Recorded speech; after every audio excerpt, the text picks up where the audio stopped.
최형두 의원 연결하겠습니다. 나와 계시죠? 네, 안녕하십니까? 안녕하세요. 필리버스터 발동을 하더라도 그 다음 날 하나하나 처리하겠다라는 지금 답변을 들었는데요. 어떤 말씀 주시겠습니까? 네, 이게 현재 현행법상 방법이 없습니다. 야당이 저렇게 180석 가까운 의석으로 밀어붙이면은 네. 사실상 국회에서는 이 속수무책입니다. 그렇지만 지금 국민들께 우리가 충분히 알리고 국민들의 뜻과 의지를 모아서 네. 정말 국민의 힘으로 이 지금 입법 독재라고 저희들은 부르고 있습니다. 이런 상황을 이런 상황에 대해서 저희들 아주 분명하게 폭로하고 네. 국민들과 함께 이 끝까지 맞설 것입니다. 이제 이걸 가지고서 여당에서도 무슨 이걸 피할 수 있는 방법을 연구를 할 텐데 저희들은 국민들에게 우선 비록 그것이 24시간이라도 네. 또는 오늘 같은 경우는 회기가 오늘 밤 12시에 끝나기 때문에 그렇죠. 2시에 회의를 열어서 하면은 12시까지 10시간밖에 없습니다. 예. 10시간 동안이라도 왜 국민들에게 왜 야당이 저렇게 절박하게 지금 여당의 그 입법 절차를 무시를 그렇게 폭주라고 이야기하고 저렇게 절절하게 반대하고 걱정하는가를 충분히 알리기 위해서 최대한 노력을 다할 것입니다. 아니, 그러니까 제가 좀 물리적으로 가능하냐고 여쭤봤던 것은 이거저거 다 떠나서 그러면 이제 뭐 의원 한 사람당 뭐 몇 시간씩 계속 발언을 해야 되는 거잖아요. 그렇습니다. 신체적으로 10시간씩 가능하냐라는 걸 여쭤본 겁니다. 그게 의원들이 그러니까 돌아가면서 한다 하더라도 이게 가능한지를 그러니까 여쭤본 겁니다. 예, 지금 우리 국회에서 실제로 그런 기록들이 있었고요. 네, 우리 유명한 정치 지도자 중에서도 과거에 그렇게 한 적이 있었고, 네, 뭐 김대중 전 대통령도 한도 있고 했죠. 저희들도 그렇게 할 각오로 오늘 임할 것입니다. 아무튼 건건이 필리버스터 발동해서 그러니까 계속 지연 전략으로 가겠다 이런 말씀으로 이해를 하면 되는 거죠. 지금 입법상으로서는 우리가 할 수 있는 최대한의 방법으로 국민들에게 왜 우리가 이 법을 걱정하고 이 법을 반대하는지, 그리고 이 법을 표결하려는 동료 여당의 동료 의원들에게도 여러분들이 마지막으로 국민의 대표 입법기관으로서 이 문제에 대해서 나라의 장래라든가 민주주의를 위해서 숙고해야 될 것이 무엇인가를 호소할 겁니다. 저희들은 법사위에서도 어제 너무나 말이 안 되는 입법 절차를 통째로 무시하는 폭거가 이루어졌기 때문에 법사위원들이 도저히 참을 수 없는 상황까지 전개되었습니다.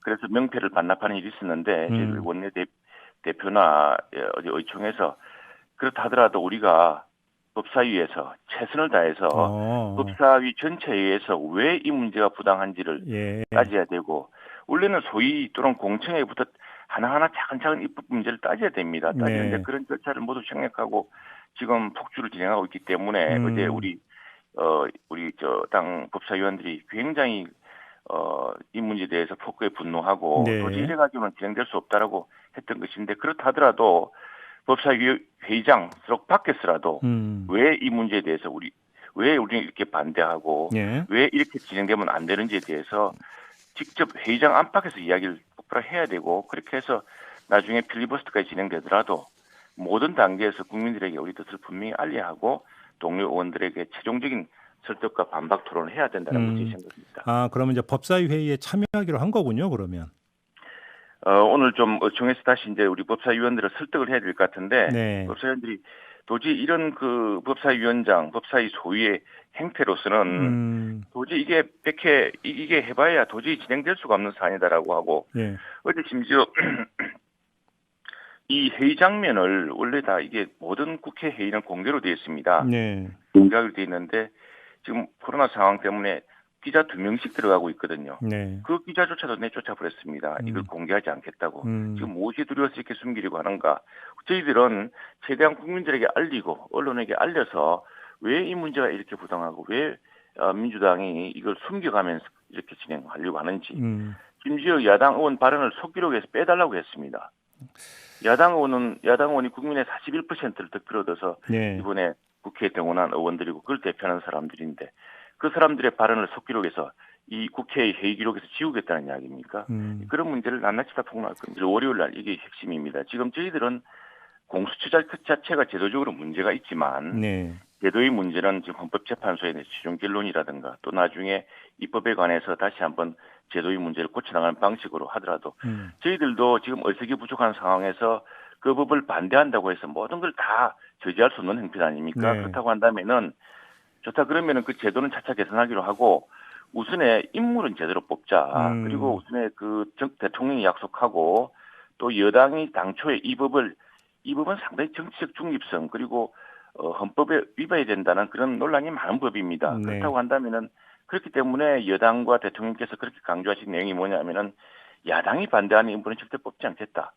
정치적 중립성 최대한 확실히 보장하겠다고 약속해서 시작한 법입니다. 예. 그래서 이제 이거 논의를 진행하고 있는 것인데 상당히 진행이 됐습니다. 이해 원내대표 간에.